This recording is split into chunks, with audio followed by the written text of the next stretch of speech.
আপনি কি জানেন, পিঁপড়ারাও একা বাঁচতে পারে না, তারা একতা ধরে রাখে।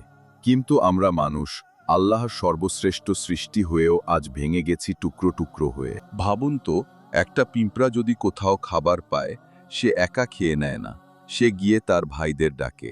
পুরো দল এসে সেই খাবার ভাগাভাগি করে খায়। এটাই তাদের শক্তি, একতা।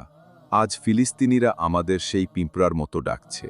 তারা বলছে, আমরা শুধু নিজেদের জন্য নয়, উম্মাহর জন্য লড়ছি। কিন্তু আমরা কি তাদের ডাকে সাড়া দিচ্ছি?